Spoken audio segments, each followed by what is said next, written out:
خیبر کے موقع پر جب فتح ہو رہا تھا، یہودیوں نے کہا جی ہم اپنے آپ کی دعوت کرنی ہے۔ میں بہت اچھا، چند صحابہ بھی ساتھ گئے، کھانا کھا رہے ہیں۔ حضور صلی اللہ علیہ وسلم نے بکری کی بکرا پکا ہوا تھا، بوٹی ایک منہ میں رکھی، کتنی دیر ہوگی چبا رہے ہیں، وہ بوٹی حل ہی نہیں ہو رہی، حتیٰ کہ بوٹی خود بول پڑی، یا رسول اللہ میرے اندر زہر ہے، اس لیے آپ باہر نکال دیں، آپ کو تکلیف ہوگی۔ حضور صلی اللہ علیہ وسلم نے وہ بوٹی باہر نکال دی، لیکن اتنی دیر منہ میں رکھی تو ظاہر ہے زہر کا اثر سرایت کر جاتا ہے، اور جو صحابہ ساتھ تھے ان میں سے ایک دو کو نگل لی،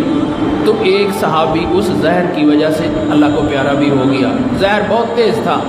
تو حضور صلی اللہ علیہ وسلم نے یہودیوں کو جمع کیا، دعوت کرنے والوں کو، لمبا قصہ ہے، تو ان سے پوچھا کہ زہر ملایا ہے؟ تو ایک جرم کا اعتراف کر لیا انہوں نے، یہ ملایا ہے۔ کس لیے ملایا؟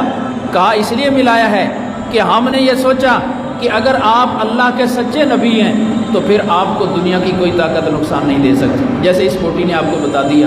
اور اگر آپ جھوٹے ہیں تو پھر زہر دے کر ہم آپ کو ختم کرنا چاہتے تھے تاکہ ہماری جان چھوٹ جائے۔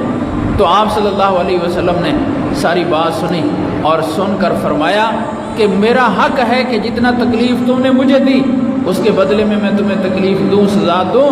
لیکن میں اللہ کے لیے تمہیں معاف کرتا ہوں، ذاتی میں اپنی اس تکلیف کی خاطر تمہیں کوئی بدلہ نہیں لیتا، البتہ یہ بندہ فوت ہوا ہے اور یہ اس کے وارث موجود ہیں، اب یہ ان کا معاملہ ہے اور تمہارا معاملہ ہے، یہ تمہیں معاف کریں اپنے بندے کی خاطر یا بدلہ لیں،